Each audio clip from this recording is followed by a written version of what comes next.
It was 1991 and I was walking to school. I remember smelling the freshly baked bread in the air. Pav was my favorite. I was born and brought up in a traditional Tamilian Brahmin family. My appa though hated pav. Our routine breakfast was idli and dosa every day.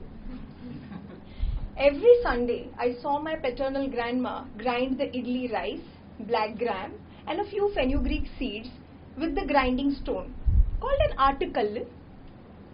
Monday and Tuesday, we had the soft, spongy idlis.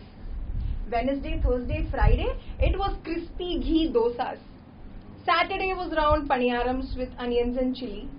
And Sunday, we ate the rava upma. I got bored with the same breakfast every day. Some of my friends at school brought cupcakes, naan katais, and pav. But Appa told me sternly that I shouldn't eat from someone else's tiffin or even share my tiffin with them. He said they eat non-veg, so we must not touch their food. And that wasn't the only thing my Appa was strict about. His behavior towards animals, especially dogs. Appa never allowed me near dogs. He hated dogs. Whenever I went near a dog, he started shouting and pulled me away. Stray dogs are dirty. And if they bite you, you will have to get 14 injections. Their body is full of germs, he said. One Sunday afternoon, when I was playing with the pumpkins in the sambar instead of eating them, Appa yelled, "Finish your food quickly or I'll send you to Joshi Uncle's house. He'll let the Doberman bite you." This was the late 80s when having a pet at home was very rare. All the kids in our area were scared of that Doberman. He was tied near the gate of his bungalow, of the Joshi Uncle's bungalow, and there was a signboard, "Beware of the dog." I had heard stories of him biting children, and just a mention of him made me sweat. I gobbled up the rice quickly. Appa kept using this trick to get anything done from me. Finish your homework, or finish your milk, or finish your studies, or. I was tired of his threats, but I was equally scared of the Doberman, so I obeyed. And so his stance towards dogs became my stance towards dogs. A few months later, my friend Smita, she got a white Pomeranian. They named her Chinky. She was white just as cloud. She looked just like Tuffy from the movie Hum Aapke Hai Kaun. Or like a little dog from the Japanese manga comic. But Appa never let me play with her. One Sunday afternoon when Appa was asleep, I went to Smita's house where all the children had gathered to have fun and play with Chinky. When I saw all the other children having fun, I mustered the courage and went near her.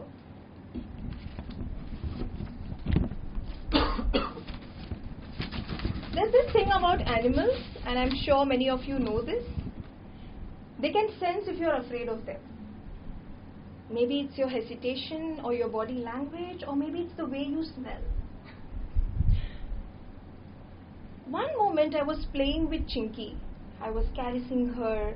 I was playing with her soft hair. And the next moment I felt a strange pain on my nose. Chinky scratched me deep. I ran home. Appa looked at my bleeding face and yelled again, "I told you not to go near dogs. They bite you.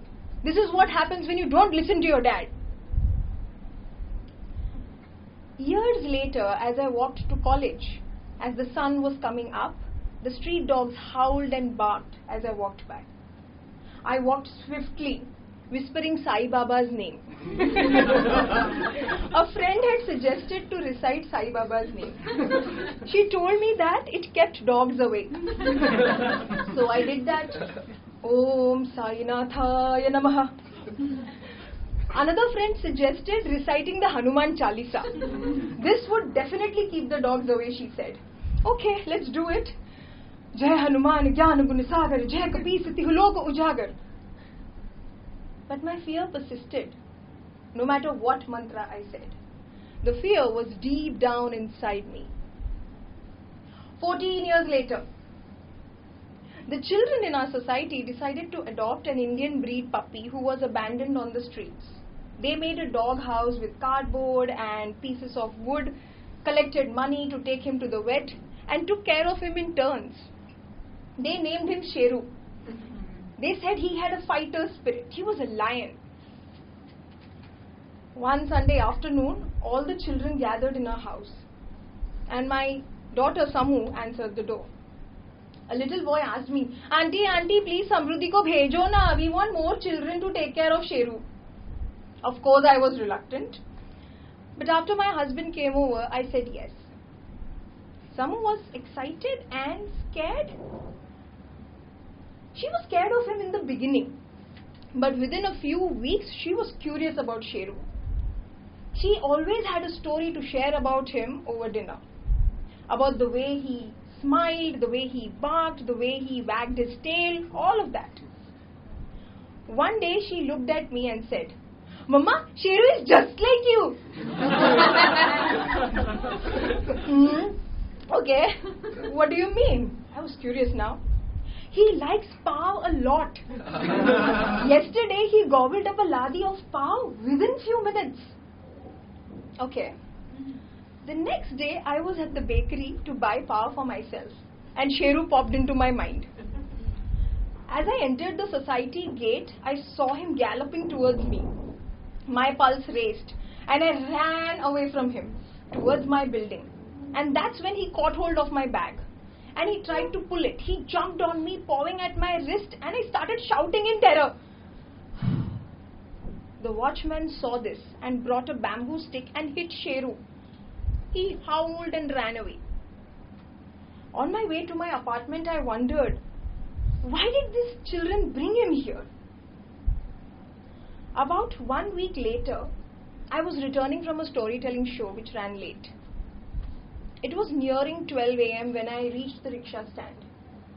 My house was a 15-minute walk from the rickshaw stand. As I started walking, I heard a honking sound. I could hear someone singing the song, Chalti hai kya 9 se 12. I could see the shadows of a group of people kind of fall over themselves and laughing. Some beer bottles rolled over the ground. There was no point turning back or replying to this nonsense. I kept walking. The Vodafone network had betrayed me, and there was no signal. I could hear the honking become louder, and the bike they were piled on was inching closer. I was just a few meters away from the society main gate. As I was about to reach the main gate, I heard a loud bark. It was Sheru. He jumped in front of me and ran towards the bike, barking as loud as he could. His bark was enough to scare the men, who quickly sped away.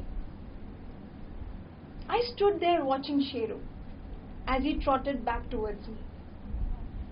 He walked next to me as I entered the building gate.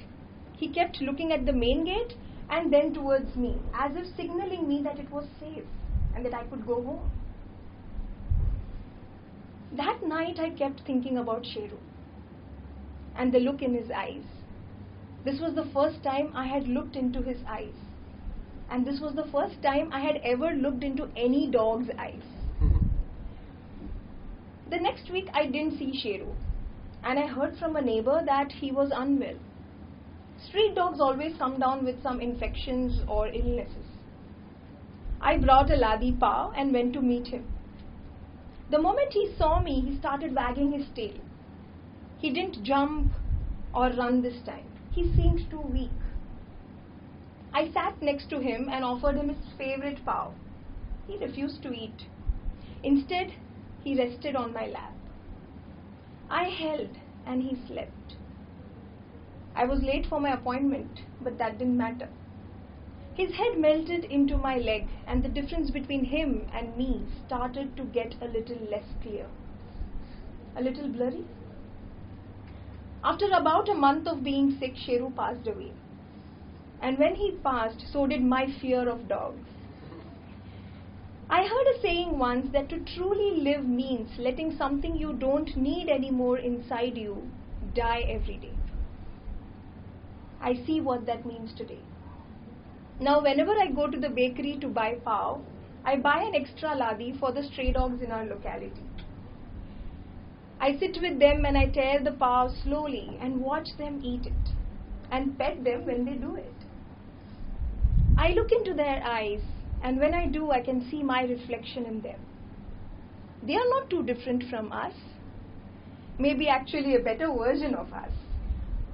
So I stay there and spend some time with them, playing with them and holding them, so that at least for a few minutes in this chaotic country, they know that they are loved.